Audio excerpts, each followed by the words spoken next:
afternoon to everybody. Can you see me properly? Can you hear me? Hello Pichur, hello Moraid, as always. He doesn't miss one. He doesn't. That's the backup I need. Hello Aaron, hi there Pichur. By the way, yes, the hot weather is back, so are the lemons. It's just, yeah, I just need lemons in my life. Hello Claire. Always nice to see you. How are you guys? How are you starting the new week? Are you excited about it? I don't know if your week says hello Kondafushe, good morning for you, good afternoon for me. Good evening, actually, I have no idea. I always had, like, as a foreigner, I had a very, very difficult time understanding what evening, what qualifies as evening, because we don't do that back home. We just have morning, afternoon. We keep it simple, we keep it nice. So, yeah, I'm really happy to be here with amazing English spoken content, because the thing is, I was not considering doing this live stream, but some English speakers and friends of mine asked for it, and yeah, it's so I had to.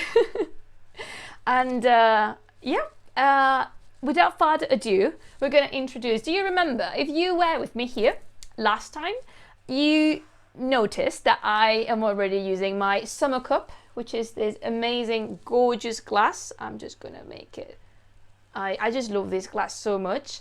I think this one makes it look better, this kind of tea, because yeah,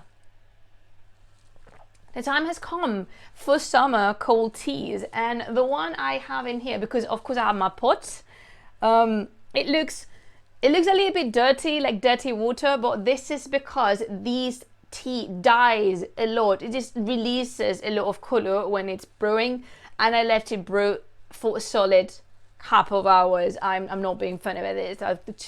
2 to 3 hours it was brewing. So hello there. And today's tea is actually, it's Claire here. Yes, Claire is here. Today's tea is one of the beautiful and very tasty teas that my friend Claire sent me over. And this one is called strawberry lemonade. Again, I am just bringing the packages with me because I still don't know. I just still don't know them by heart. So this one, the strawberry lemonade, has apple pieces, hibiscus, elderberries, rosehip, lime leaves, strawberry pieces, sunflower petals, and orange peel, which is an amazing mixture. I am not sure. I didn't taste it properly when it was hot, so I just had it completely cold. Although I think I messed up a little bit, because I have no problem with kind of stingy flavors, like, how do you describe it? Bitter flavors. I have no problem with that. In fact, I enjoy them. However, this particular one is super bitter, and that might be my fault, because I let it brew for, like, again, 2 to 3 hours. That was a mess. But if you don't have problem with bitter flavors, I guess that's perfectly okay. So yeah, I really am happy to see you all here with me. We're gonna deal with one of my favorite topics on earth, which is Mesopotamian mythology. And the thing is, I really, this Mesopotamian mythology was actually my first approach to the Near East when I was younger, because I got in contact with my beloved, not so beloved Gilgamesh. And that was a first step for everything else. So today we are going to be counting 15 different deities from Mesopotamian Pantheon, and for the first 15 ones, I actually wanted to gather the best known, the greatest hits, we could say, about Mesopotamian pantheons. And yeah, before starting, I would like to thank to all the people who followed the channel and the people who subscribe to the channel. Thank you so much. With your subscriptions, I actually can carry on creating content, and you help me greatly with that. And for that, I'm very grateful. Thank you. As well, thank you so much to my patrons who make this possible. Thank you to Aina, Angel, Lucas, and David, who are backing me up from behind the scenes. Thank you so much, guys. And I think that's pretty much it. Yeah, that is all my introductions today. Hello, Typhoon. I was wondering where you were.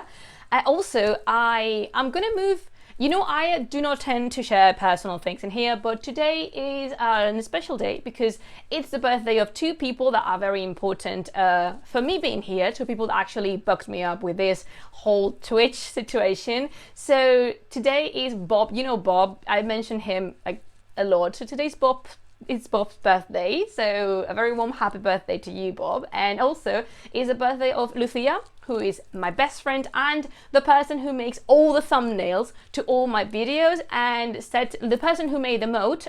You have it on the, let me just send it again. If you gained view points or if you are subscribed to my channel, you can use the emote. Thank you, Aaron, for that. And yeah, if you have channel points, you can download the emote to use it. Lucía is the person who designed it, so a very warm happy birthday to her as well, because again, Bob and Lucía are very important people in my life and I love them dearly. So happy birthday.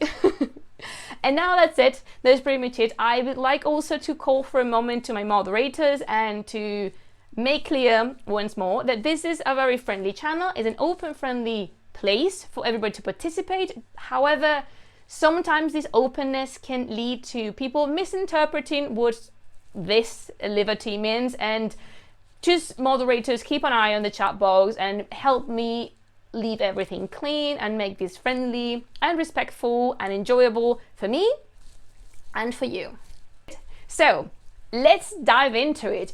We are going to build the Mesopotamian Pantheon. We're going to be discovering one of the most interesting pantheons in history of humanity. However, there is a disclaimer to make to myself for.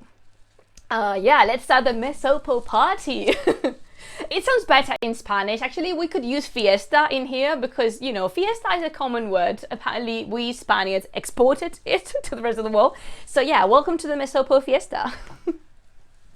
So, there's a few things I want to clarify before starting properly listing gods and goddesses.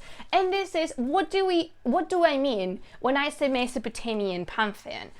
Talking about anything Mesopotamian is very misleading and deceiving itself, because there is no such a thing as Mesopotamian something. Mesopotamia tops refers to a geographical area, not exactly to a culture, because when we talk about Mesopotamian history, we are dealing with thousands and thousands of years.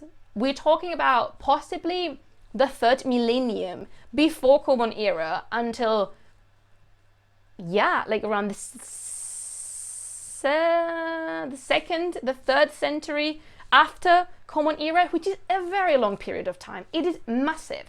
So it is not correct addressing the whole Mesopotamia as one thing. Inside that time frame and inside that period, many things occurred, many different cultures, dynasties, worships, artistic styles, literature preferences. The world doesn't stay the same for long, and we are experiencing this in our days. So it would be wrong to assume that is the case for just something as Mesopotamian culture. So for this pantheon is actually, I call Mesopotamian just, you know, to make it a little bit easier for people to understand, but I wanted to leave this as a clear note. This is not actually the best thing to say when we are talking about Mesopotamian culture or Mesopotamian civilizations. And also, I did integrate in this list many different gods and goddesses, many different deities, and all these deities have been attested in different time periods, in different dynasties, in everything, in a lot of different places. So, for example, we have Babylonian, we have Akkadian, we have Sumerian, we have, I don't know if we have Amorit, I think at some point we have Hurritan, but you know what I mean. It's not going to be this homogeneous pantheon, because the gods in Mesopotamia behave differently than in other parts of the earth. For example, the gods tend to be local. Don't get me wrong, there's a main pantheon, there's main deities which we will encounter temples in practically every city. However, each city has a patron, a protector, if you may. And this deity is not the same from one city to the other. Also, Mesopotamian deities are not exclusive in their attributes or features. For example, there is not just one god or goddess of fire, there is not one goddess or god of scribes. Rather, they share multiple attributes, and we can find multiple gods and goddesses being worshipped for the same reasons. So yeah, I think that is something interesting to have in mind, because if not, if we compare the pantheon to all the pantheons we know better in the West, I am thinking the Norse pantheon, I am thinking the Greco-Roman pantheon, it's going to be confusing. It's going to be a little bit, misleading. However, just bear with me. If you don't know any of the Mesopotamian deities, you came to the right place. I am in love with this kind of, with these creatures. I just love them so much. And I will do my best to introduce them as fairly as possible, because there is a lot to deal here with. And also, I would like to know which one is your favorite by the end of the stream. It is just, I don't know who said that, but this makes me feel like I am drinking from the skull of my enemies, which is something very stupid to say, but also very funny. It's fun to me. So yeah, cheers to you. I hope I hope you have a nice drink by your side. So as I am doing this tea pause, what are you guys drinking? Water is an option. Just in case, water it is indeed an option. Water is fantastic. We should all drink more water. So yeah, we have a very healthy person here. Aaron is drinking water. So, the gods and goddesses are not ranked. This is not a top anything. This is just a list of people, of deities, it's not people. It's just a list that I created, and there is no reason for the order. The only one who deserves to be in the first place in the pantheon and in my heart is Nanna. Ooh, Inesperado is drinking Colacao. Oh, I miss Colacao so much. You cannot find it here. You cannot find it in the UK. At least not the one I'm used to. It's Cadbury, so this cocoa powder, but it's not the same. So, sorry, back to topic. Nanna is the first on our list, and as I said, the first in my heart, and to me, the best god in Mesopotamian Pantheon, just because I say so, and just because I believe it. Nanna is the moon god, and he is the protector and patron of the city of Uruk. Actually, I am wearing, sorry Goku, this was a drama trying to put Goku in my collar, but without clashing it with my necklace. This is a necklace my mom gave me some time ago, and I wear it as a symbol for Nanna. I'm not pagan. I don't think I believe in a Mesopotamian pantheon, and I don't worship it for sure. But I'm a very symbolic person, and I like this because it resembles the crescent moon, which is the symbol, you guessed it, for Nanna. Nanna can also be found as Sin. Because sometimes gods and goddesses change names through time. For example, Nanna would be the Akkadian name, and Sin is the Sumerian name. However, I like Nanna better. I just like it better. And as I was saying, Nanna is one of the most important deities in the whole Mesopotamian pantheon. His animal, his companion, is the bull, because the horns of the bull resemble kind of the crescent moon. And because of that, Nanna is protector of the cattle, and especially oxen, bulls, and cows. And because of the moon and the cycle of the moon, Nanna has connection with the cycle of fertility, of agriculture, fertility linked to agriculture, and also fertility linked to women because of the menstrual cycle. And there is a companion Nanna goes around with, which is a cow, and her name is Gemesin. And the legend about Gemesin is that she gave birth without difficulty, without pain, and just a very easy way. That is the reason Nanna is summoned when a woman is in labor, so they can have as pleasant labor as the cow Gemesin did. Also, in Mesopotamia, we're going to find these treated in a lot of gods and goddesses. The light, the shining of the moon is considered very powerful. And it's like a lantern that guides the way when it's dark, because remember, Nanna manifests himself during the night. So it's like a torch. You have to think of it like a beacon or a torch. And yeah, because the light is the enlightenment of the mind and kind of chases the shadows away. And he was also considered a god of prophecy because, again, he illuminated the darkness. He helps to see. And everything that comes with prophecy, omens, the accomplishment of destinies, so and so. He's actually called the how do you translate this? It's something like the guesser of the or fates, yeah, like the one who guesses the fate, something like that. Also, Nanna is the god of good judgment and right decisions, which is something to have a patron of, if you ask me. And one of the things that we found about Nanna's description, oh, by the way, in this seal over here, we have 3 characters, but Nanna is the one who's seated. And we know this because of the crescent moon that is placed in a straight line up on his palm. Can you see him? I really like these seal. By the way, because if you guys, this is the first time you approach Mesopotamian culture, you will find a lot of these images, and they are called, as they are, Mesopotamian seals. However, this one over there is not the seal. This one is. This is the imprint of the seal on clay. You roll the seal and you have this pattern, this drawing, on clay. However, this is not the seal, this is.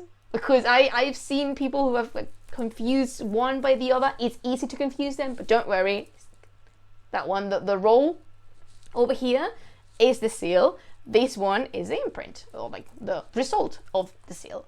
Oh yeah, I was saying that Nanna was said to have his beard made of lapis lazuli, which is one of the most valued stones in Mesopotamia. And is this, lapis lazuli is this blue, this very dark, deep blue stone. And it's not like the whole beard was a square block made out of lapis, but just every hair over the beard was made of lapis. And God, that is cool. Like, in this house we worship Nanna.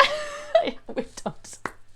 And because he was such an important deity and had such a relevant role, he had santuarians everywhere. He had shrines in Babylon, Nippur, Uruk, everywhere. And depending on the version, Nanna is either the father of another 2 deities, which are Shamash and Inanna, or actually his father.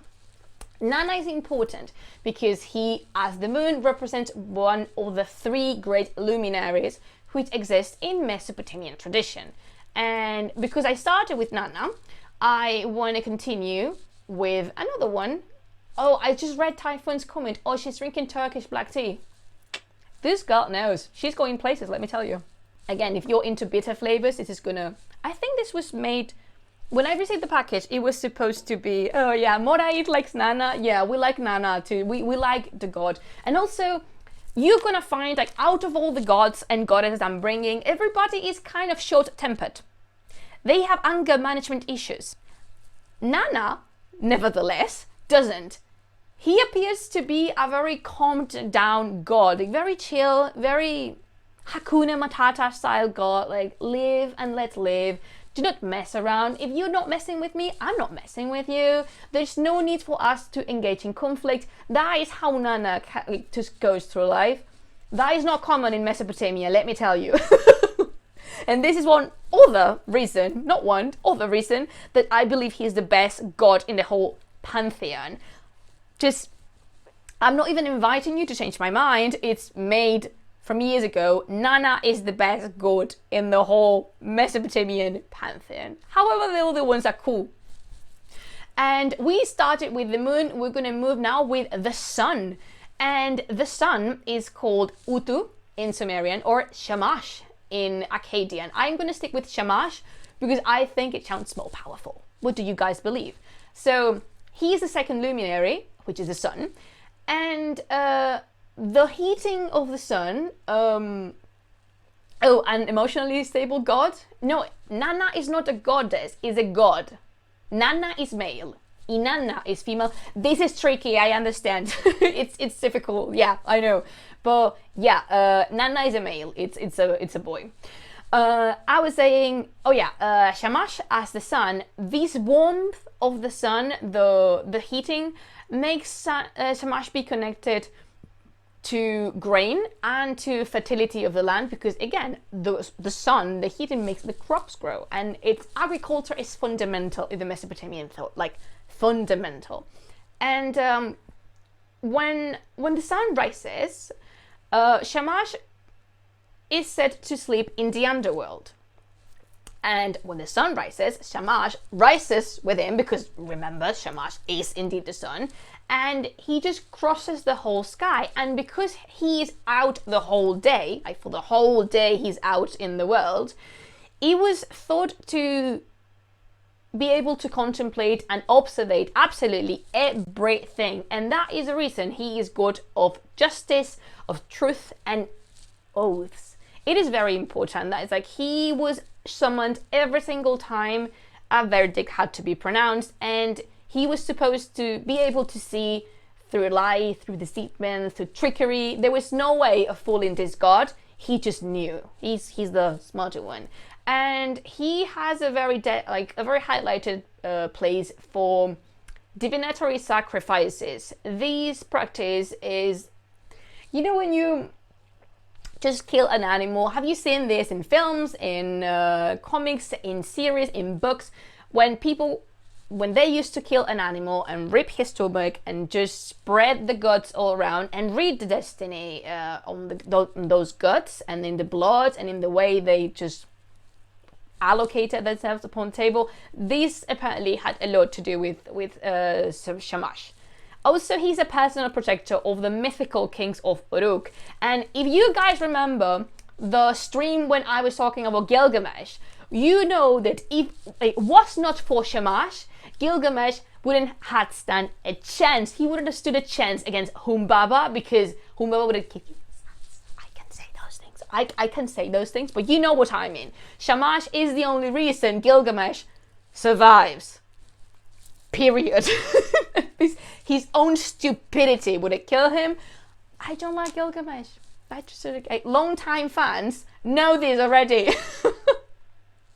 Also, because I said before that Shamash lives in the underworld, I'm gonna just do a tiny break over here to explain something about how the Mesopotamian world was supposed to be. There is not such thing as heaven and inferno, heaven and hell. That is more for monotheistic religions, and definitely Mesopotamia is not a monotheistic religion. So what we have is a world divided in layers. There is the upper world, which is the sky and the heavens, where the gods dwell. Then there's the medium world, which is our earth, like the literal crust we walk on and where we live. And then there's the underworld, which is where the dead go.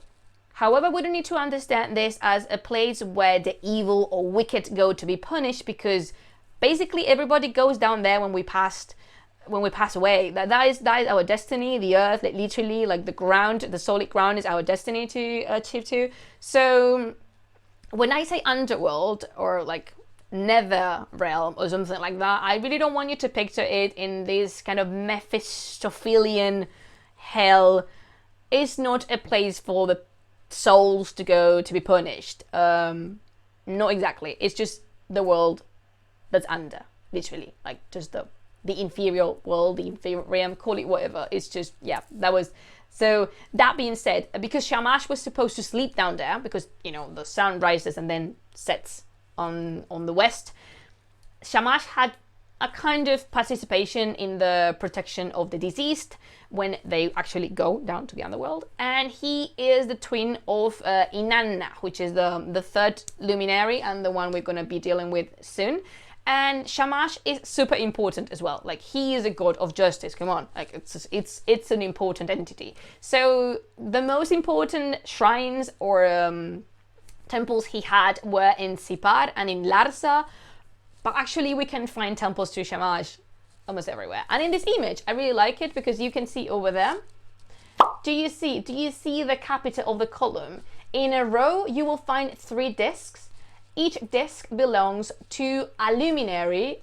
You can see the crescent moon of Nanna, and then you can see the star of Inanna, and then the sun of Shamash. I really like these. This tablet. I think is gorgeous, and yeah, I just wanted to show you because to me the luminary. There is a lot of cool deities in Mesopotamia, but to me at least the luminaries are just top.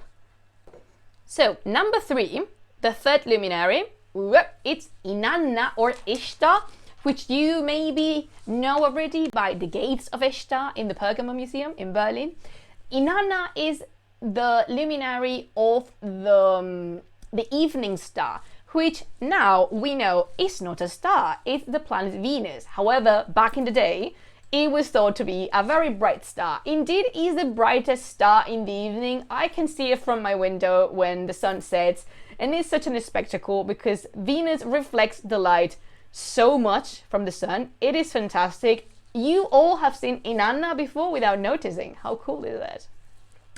Apart from being the third luminary, Inanna is such a distinctive personality. She is goddess of sex, of love and sexual desire, and then war. That is the reason she's linked to power and to politics and monarchy, because I'm not going to even explain that. It is very interesting though that Inanna, although she was a goddess and she was female, when her warrior aspect wanted to be enhanced, her masculine traits, like the masculine traits were highlighted, and I think that is something very interesting to think at. But yeah, just to be clear, Inanna is clearly a female goddess. It's a feminine entity, and she was the protector of the sacred marriage, which is a union between a monarch, a human king, and the goddess. This union was supposed to warranty prosperity and abundance, and yeah, it was kind of a way of legitimizing the ruling dynasty or the ruling monarch in that moment.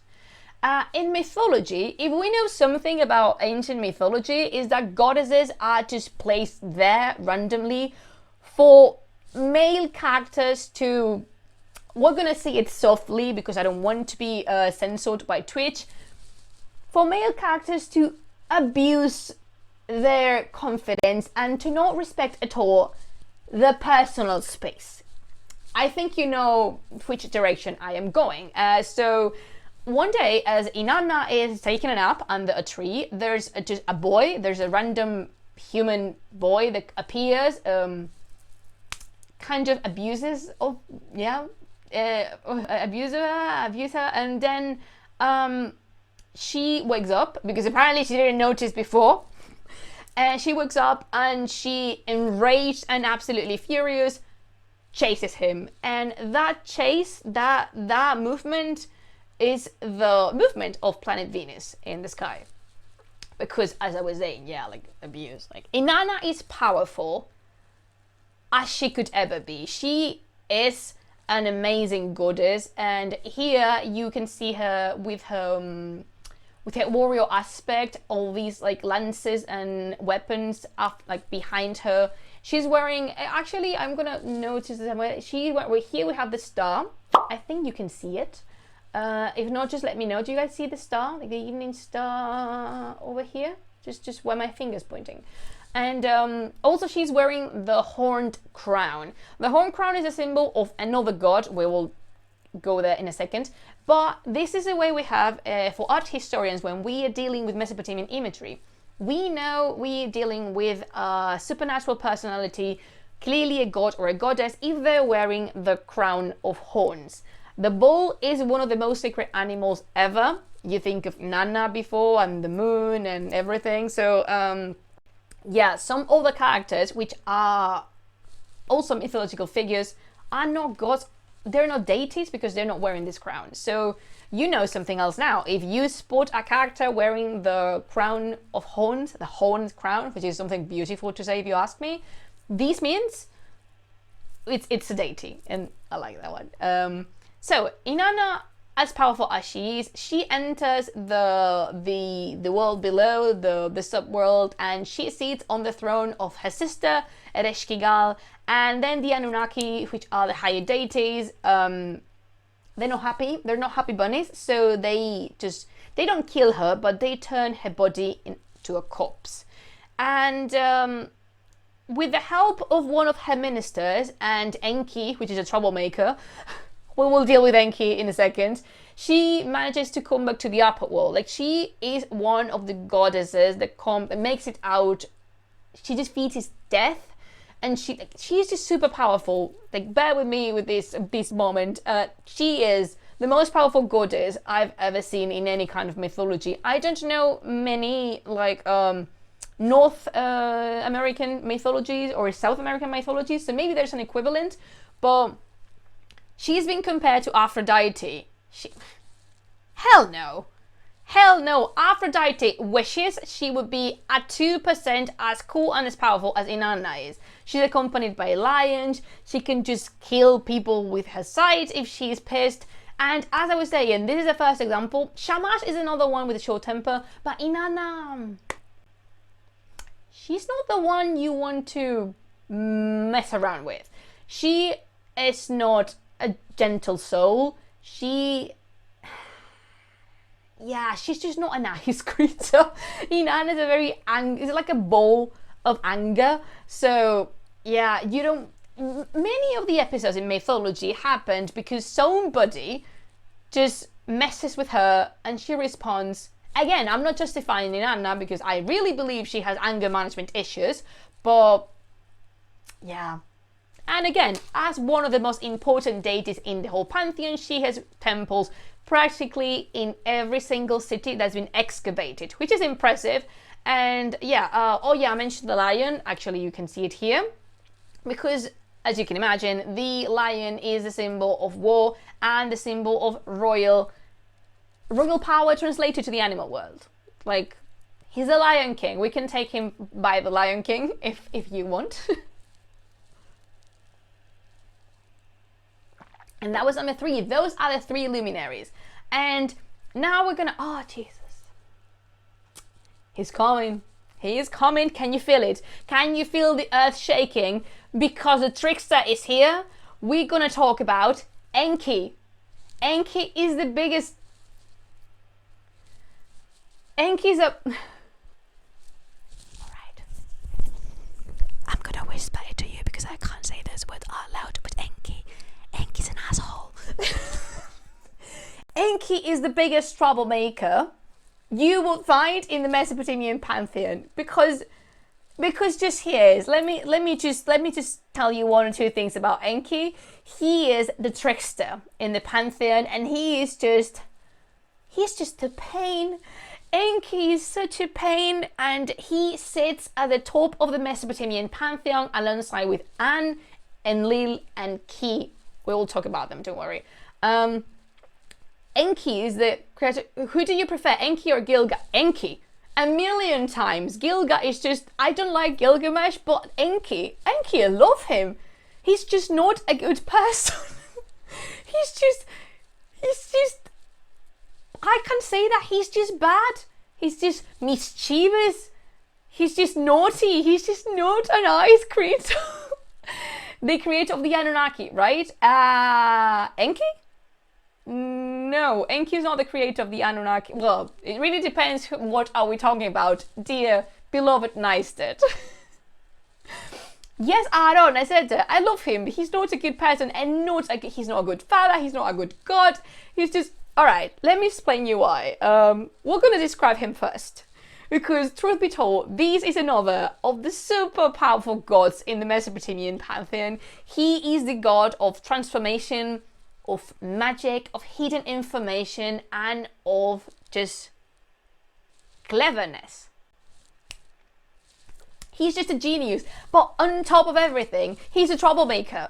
And he lives in the very depths of the Abzû, which is the primordial ocean of creation. And he is also the god of waters, and from his shoulders they sprouted the two rivers that give the name to the beautiful land of Mesopotamia, which means literally in Greek, because Greece just needs to be bloody everywhere. These two rivers are the Tigris and Euphrates, which are the rivers of Mesopotamia. Do you see them here? He's like, pooh, like they're just sprouting from his shoulders. And yeah, he's this like, yeah. Also, Enki is the god of masculinity and male fertility. So one of his attributes is the seed of men or masculine genitalia, because the water of the Abzû, which is supposed to be the water of creation, equals the seed, like, period. And despite of being just a jackass, that was the word I was looking for, a jackass. Despite of being one, he's probably one of the wisest gods of them all, and he protects the seers, the exorcists, and people who basically dealt with demons on a daily basis. And he's also patron of arts and handicrafts. Everything we humans do with our hands, he is patron of. And this is because Enki is the guardian of something called Mes, M-E-S, which is the essence of humanity, and more importantly, the essence of civilization. It's what makes us different to animals, is the reason in our heads, and it's the thought in our minds, and yeah, what differentiates us from the rest of creation. And as strange as this sounds, despite the fact that he is a very big, reckless god, he is protector of humankind. In fact, Enki, according to mythology, was the one who created humanity with clay and water. However, his brother Enlil tried to kill everybody with the flood. Because, do you have siblings? I do have a brother. Do you know how brothers simply cannot stand when one of the siblings is entertained and enjoying something, the other sibling, if this sibling is bored, they cannot bear with the thought that they are not entertained and the other is. So this need of destruction arises in the siblings' body. So they need there's the physical need of destruction and just annoying what the other sibling's doing. Who can relate? Who in the chat box can relate to that? But what happened when Enlil sent the flood? Enki, who knew of this already, he gave notice of this to a human, Utnapishtim. Do you remember him? He built an ark and he put as many humans and as many animals as possible to save them and preventing them from just dying in the flood. Does this story sound familiar? Does it? Just gonna leave it there. Also, as I was saying, Enki is super powerful, like ridiculously powerful, and he can create life out of scratch. He can make life a thing whenever he wants, whenever he pleases. He can create living beings, and whenever his creations do not turn out as well or as planned, or he just doesn't like them, he just throws them into creation for humans and heroes and all the gods to deal with them. So yeah, Pichur, you could say Enki is an entrepreneur of his own mess, with two S's, not the mess. I said before, stop with like whips. Ooh, that bad joke. That joke, ooh, that was bad. Do not consent me doing things like that. Humor is not my thing. So it is very possible that half of the monsters in mythology, such as scorpion men or Galu or Etemu or all the creatures like that, are Enki's work. Good job, Enki. Good job. He had temples in a lot of places, but mainly his cult was focused on the city of Eridu, which is a city that's very important, and maybe other day I will tell you about the story about this time where Enki completely passed out on a party with beer and wine and gave out the mess to Inanna.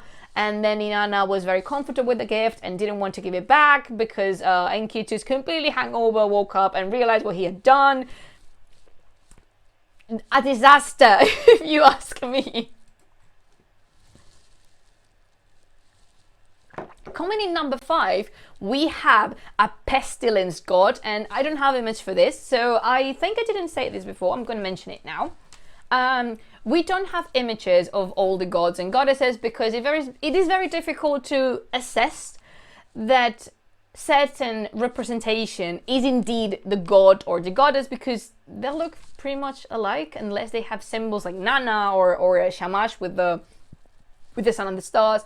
So unless there is specified in the artwork that this is said god, we try to avoid doing that. And you would see through all the internet, you will see a lot of images identified with things that are not.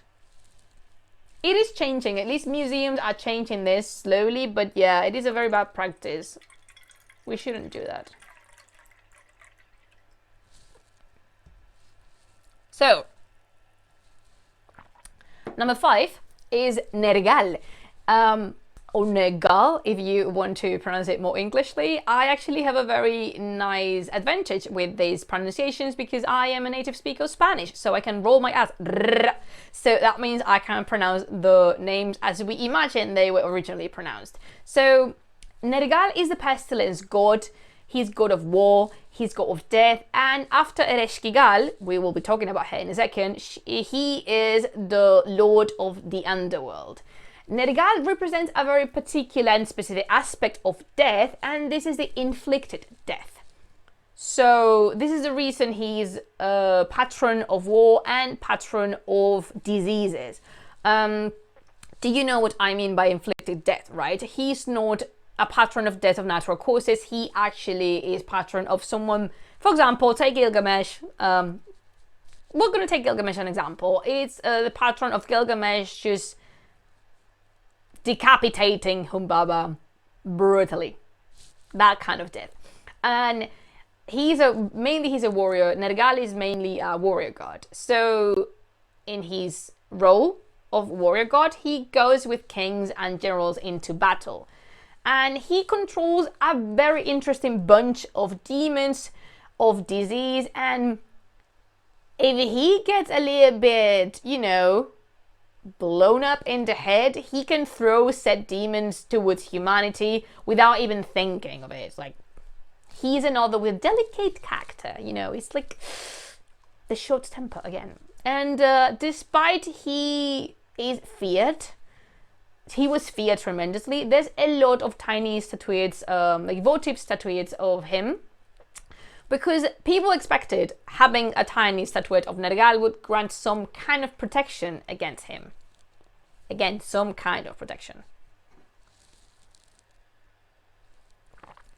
Our god number 6 is An or Anu, depends on the version, and this is one of the primordial beings we're gonna talk about this afternoon. He is the primordial god of sky, of the heavens and the sky, and he's a supreme deity, and he is the progenitor of gods like Enki, Enlil, or Nanna, for example. He is the authority god, and he is in charge of making decisions and also to assign tasks to other deities. So he's like the organizer. He likes everything in place and everything organized. An is the organizer of the pantheon, and he is the god whose symbol is the crown of horns. If you see the horned crown, that is representing An. So in a way, when we have a deity that is wearing on top of his head the crown of horns, this is a way of putting An on top of the god's head, which represents reason, illumination, power, however, and it's a way of putting An, evolved that, because he is a primordial being. So again, if you ever see a character in Mesopotamian art depicted with that crown, there's a high percentage, I'm not going to say 100, but there's a high percentage that creature is a deity. And he's also linked to the bull, which we said is a very sacred animal, and he can elevate or reduce the status of deities as, at free will. So he is incredibly respected. So basically he's the big daddy. Have you guys played Bioshock? If you have played Bioshock, the big daddy, don't worry, you can Google big daddy. Please do not portray Anne as a big daddy. It's just an expression. Also, this dad has such a bad temper. There was once a time, because his hearing is kind of delicate. I think it's because, he has certain age and his hearing is very delicate. And one time he just got incredibly angry at humanity because we were being loud, which we are, we're not going to deny that. But he sent his son Erra, which is another deity that we'll deal with in a second. Erra leading the Sebetu, which are 7 demons, dangerous as they could be. So and sent Erra and the Sebetu against humanity for them to massacre them. And so they did. So yeah, easy. Just because he was trying to take a nap and we humans would not let him. So yeah, I'm short-tempered. I googled Big Daddy. I'm not sure if I want to refer to. It's a robot. The Big Daddy in Bioshock is a very big robot which has if I'm not mistaken, in one of the hands he has a drill, and it looks. He's quite a character, like the Big Daddy in Bioshock. You should specify, by the way. Like do you know the internet is a dangerous place? Okay, in number 7 we have another extremely powerful deity, which is Enlil. Enlil is in fact the head of the Mesopotamian Pantheon. One of the heads. It's multi-headed, this pantheon, and he is the god of destiny, and he constructs destiny, he builds it, he creates it, and he establishes it. So whatever he decides remains. It cannot be changed. And he lives in the mountain, he dwells in the mountain. In fact, his house is referred as mountain house. So supposedly this was in Nippur, which was one of the places of cult, the most important places of cult for him, for Enlil. And in the whole Mesopotamia, Nippur had this aura of sacred city that later on all the cities are going to inherit. I am thinking of Medina, Mecca, and Qom in the case of Islam. So like Jerusalem, for example, these aura of sacred city comes, from before, and Nippur was one of the first. Was that.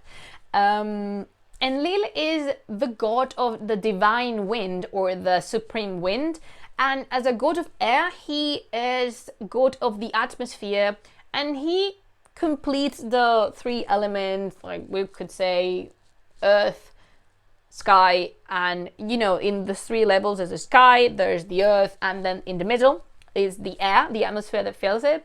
And he's also the god of storm, but he's not the god of drizzle.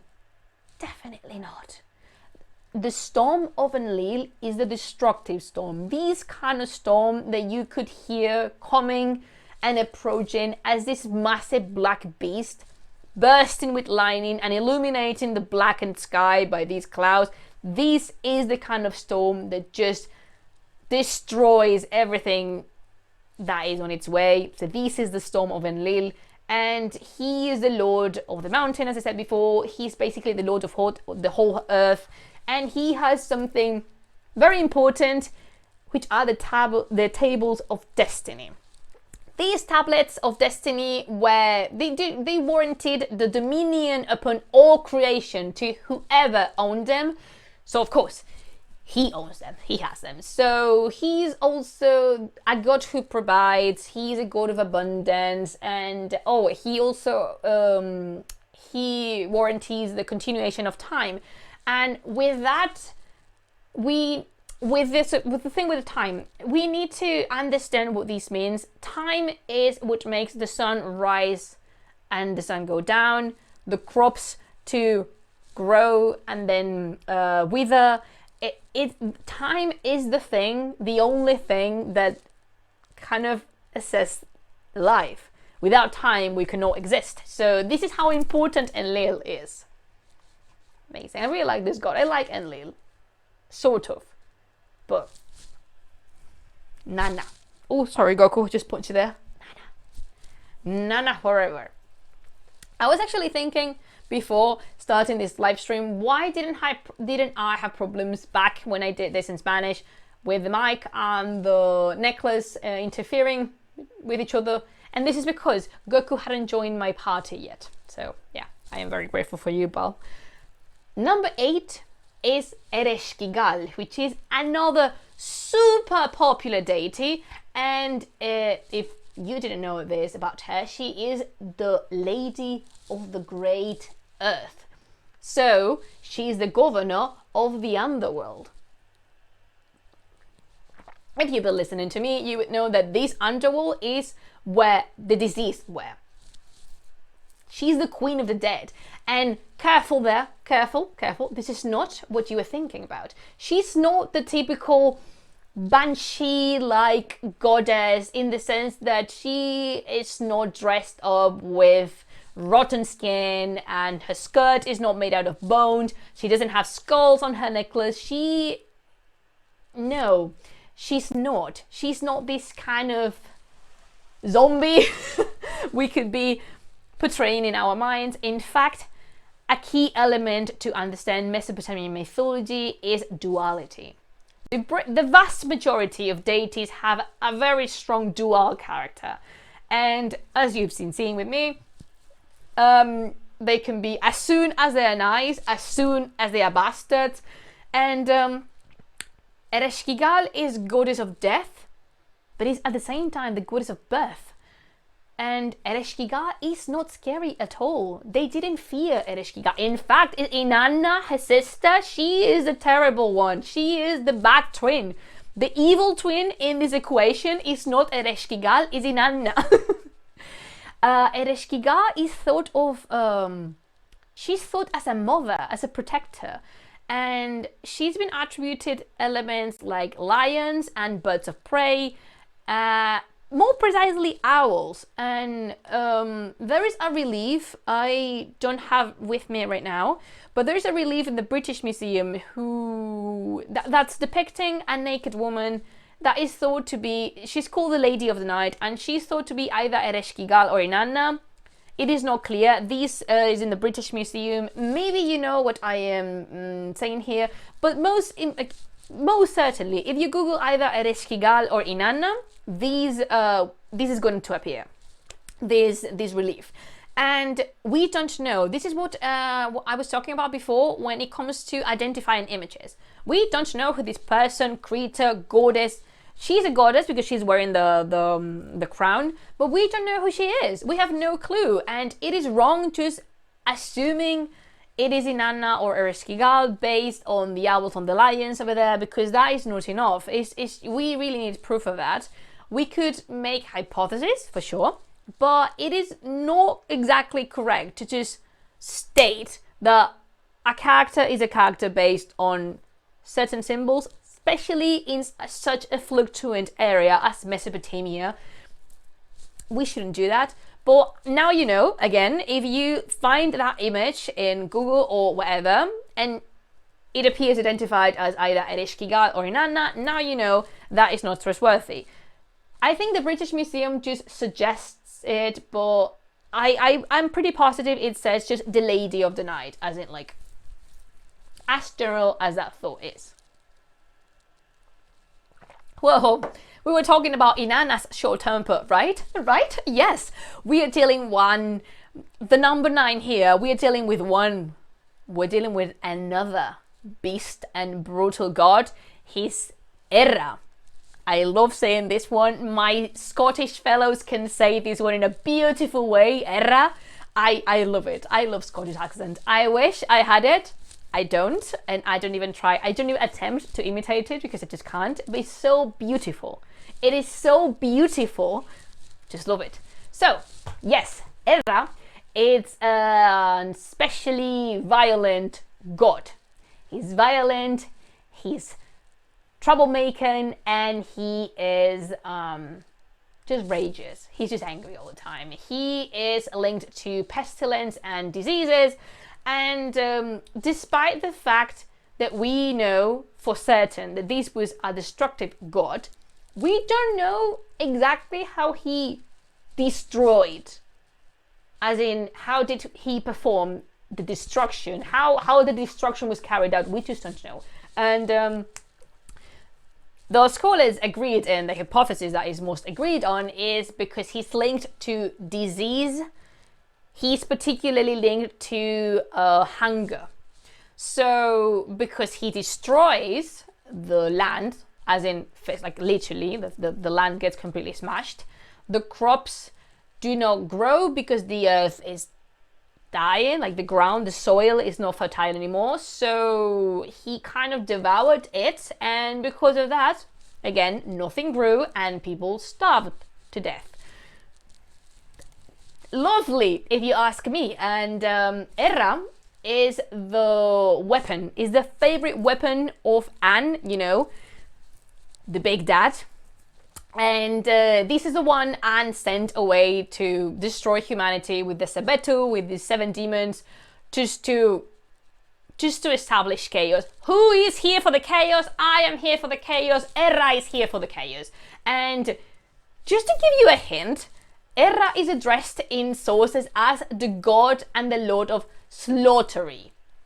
So he is patron of particularly violent deaths. This is the kind of creature we're dealing with. Just my, Erra, aren't you a treat? But we're going to move towards more gentle shores. Now we're going to talk in number 10 about Siduri. Siduri, if you were in the Gilgamesh, in my rant, I was going to say live stream, but that was not a live stream. This was just me ranting all around. But if you've been with me in the live stream, you remember Siduri. Siduri is the goddess of 2 concepts that I more certainly love. They go together, but they rarely should, which are beer and wisdom. Boom! She's such a nice goddess. Siduri was known because he brewed her own drinks, and she is a goddess of fermentation, of the phenomenon of fermentation. And she made, according to sources, she made wine and she made beer. In the poem of Gilgamesh, Siduri appears to his nephew to talk with him and to convince him to just abandon his pursuit for immortality. Do you remember Gilgamesh was in a quest for immortality?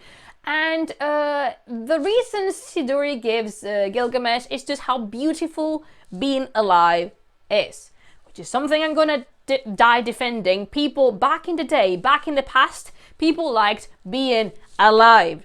They did enjoy life. So Siduri convinced him. He's sort of a, I don't want to say carpe diem, but you know, you get what I'm talking about here. Is yeah, just she tells him to relax, sit back, enjoy a nice beer. Not this one, this is tea. And just enjoy pleasures in life. Spoiler alert: she failed. Gilgamesh is not convinced, but you know, at least he's invited to a beer. She gives him a beer for free, which is always really nice to drink with your family. And there's some scholars that want to compare Siduri to Circe from Greek mythology, from the Odyssey. Nah, that is not correct. They have pretty little in common. Nothing in common, actually. It's just this need scholars have to see connections where they are not. It's fine not having connections between phenomenon through history. Believe me, no one's died from that.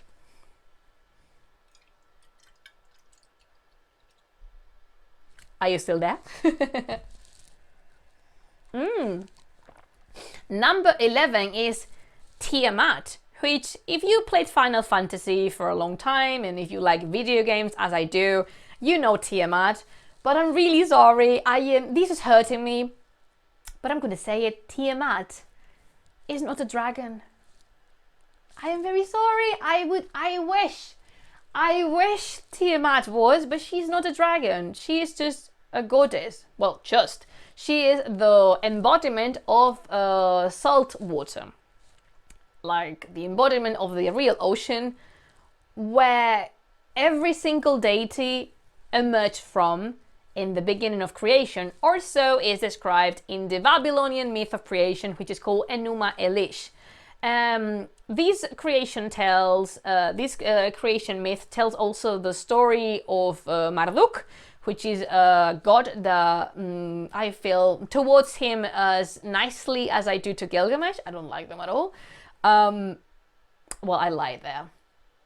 I dislike Gilgamesh more. Yeah, I don't dislike Marduk as I dislike Gilgamesh. Sorry, my bad. But yeah, let's focus on Tiamat. Tiamat is the salted water, and she created the deities. She created the divinities by mixing salt water with sweet water, which is drinkable water. And have I mentioned before that Enki is a troublemaker and a jackass? I did. So it's because of him Tiamat ends up dead. And when Tiamat is killed by Marduk, this god literally tears his body in two perfect halves, and they turn into the heaven and the earth, like the sky and the earth. And from the tears of the corpse, everything's very scatological here. So from the tears of Tiamat, they sprout Tigris and Euphrates. His spit makes the mist, and her breast make the mountains. So basically, yeah, Tiamat is the reason we can stand somewhere, because thanks to Marduk that happened. Thanks. And I'm gonna bust another myth here. If you Google Tiamat, I'm gonna move over here. If you Google Tiamat, more certainly this will appear. This is even in Wikipedia's page for Tiamat. However, people tend to confuse Tiamat with a serpent. No, Tiamat is not a serpent, never was, and this confusion was because this relief in the temple of Bel in Palmyra shows Nabu and Marduk killing Tiamat. But Tiamat is this one. That one over there. This over here is supposed to be Marduk's mount and best friend. We will talk about him today too. But yeah, the serpent is not Tiamat. Believe me. And these creature over there, like Tiamat was understood as a woman with limbs, like snake limbs, which is something never said anywhere. Like, she was never described as that. It's just the interpretation by Hellenistic culture, because just the Greeks just feel the need to mess around with everything, like Enki. And because we talked about Tiamat, we need to talk about Abzû, which is the god of rivers and god of land water formations, and also the consort of Tiamat. And according to the Enuma Elish, which is his Babylonian myth of creation, Abzû was the very first creature to appear in the world. So, have I mentioned? Enki is a jackass. So what happens here is that after the young gods and goddesses have been born, Enki organizes a major mess just to put everybody against his father. And Tiamat, as a mom, tries to calm everything down, just, you know, to ease a little bit things down. But finally, Abzû ends up dead, and yeah, of course, she's angry, and yeah, and she gets killed by our next deity, number 13, which is powerful, almighty Marduk, which, by the way, is also the name of a metal band. Don't know if you like that kind of music, but this is information I shall provide to you.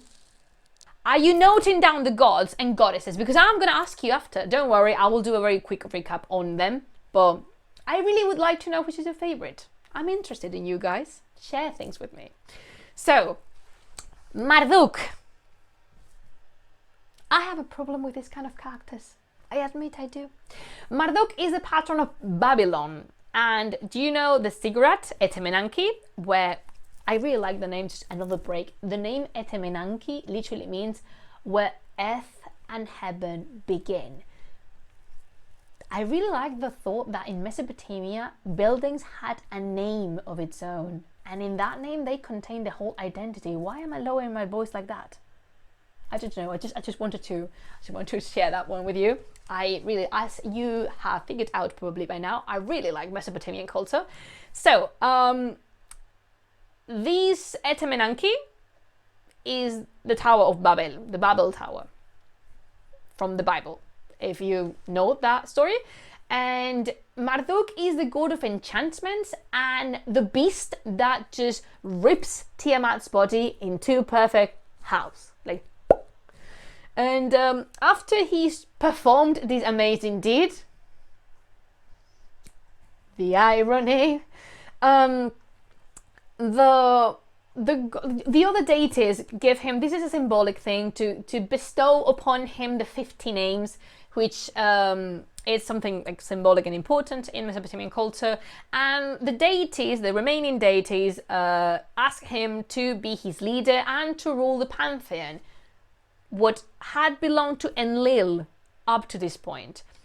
We need to bear in mind that, as I mentioned before, and as I normally mention, the pantheon changes a lot, and this chronology is millennial chronology, so things change. So Marduk turned into the replacement of Enlil in the head, to be the head of the pantheon, and he turned, assimilating Enlil's role, he became the god of justice, illumination, and celestial destiny. But again, he is a very bad temper. He's a cow bag. He is a very big cow, and in the text it specifies, like, if there is a meltdown up there in Marduk's hair, he can just turn towards humanity and destroy it entirely, just because he can, he wants, and he would. So yeah, he's a warrior god, and the sword is one of his symbols. And the best friend of Marduk is this lovely creature over there. I'm gonna try to pronounce the name properly. It's called Mushushu. It's very difficult, but is a serpent dragon, which the serpent dragon accompanied Marduk everywhere. If you are picturing in your head the gates of Ishtar, these cute tiny yellow dragons, well, tiny, they're not tiny actually, it's like, yeah, so the dragons, these serpent dragons are the representation of Marduk, the Mushushu. And I really want to think that, you know, Mushu from Mulan, I really want to think that his name comes from this particular creature. I would love that to be true, but I have no clue if that's correct. It's just my wish. It's just my will in here. Number 14 is a gentle god. We are gonna present Nabu. Nabu, thank the Mesopotamian gods, Nabu is the son of Marduk, but he's nothing like his father, like at all. Thank God. And he's a patron of scribes, of writing, and of studying. He is one of the most important deities in the Babylonian pantheon. This important was the act of writing, like a performing of writing. It was so important, it delivered a particular god, and he was the personal scribe of his father, of Marduk, and somehow the only god that could change destiny, because he could write it. He could actually modify destiny by writing over the clay tablets. How cool is that? So he assumed the same that happened with Marduk and Enlil, kind of like fusing into one thing. Nabu assimilated certain features from Enki as the Lord of Wisdom and the Lord of Knowledge. And Nabu was especially important in the day of Akitu, which is something like the celebration of the New Year in Babylonian calendar. I can talk about that other day if you want to. And the symbol of Nabu is a vertical incision, just like a line which represents the instrument the clay tablets were written with. How cool is that? And apparently he was a very nice son and a very well-behaved boy, and for that reason his father Marduk let him ride the mushushu, just sort of a way like, hey dad, can I borrow your car? Hey dad, can I borrow your serpent dragon? And he did. So a lot of times you can find Nabu standing on the head on the mushushu, just taking the dragon serpent for a ride, as one does. And last but not least, we have number 15, which is Asalluhi. Asalluhi is one of the many kids Enki, the jackass, has, and this one is god of magical arts and magic.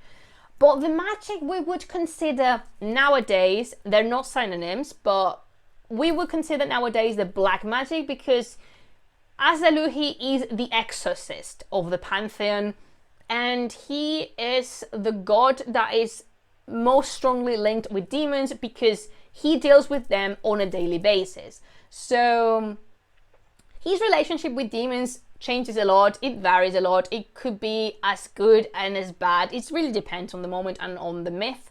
But he normally he was normally summoned alongside with his father. Both Enki and Asalluhi were summoned at the same time when magical rites were performed to kind of bring success.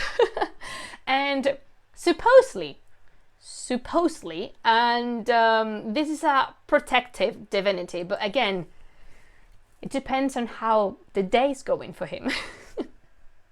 What says that? Was that typhoon? According to Monster Wiki, is there such thing as Monster Wiki? Mushu was modeled after Mushushu and got his name from him. How cool would that be? See, I got a point here, right? Because Mesopotamian mythology is lit. So guys, that is a wrap. This is the 15 deities we will be dealing with today. There's a lot more, I have a lot more, but let me know if you like this kind of content, because if you want, I can continue on with the rest of the pantheon. Believe me, the remaining deities would not disappoint you. They're super fun, they're super interesting to know, and that is the thing. I have so many deities that are not well known to people, because these ones and possibly the next 20 are, they're very common, they're very well known. However, these ones, like the rest, for the Mesopotamian thought, they were equally important, but they are not as known. So if you want to dive into the Mesopotamian Pantheon with me, let me know, and yeah, I am pleased to do that. So,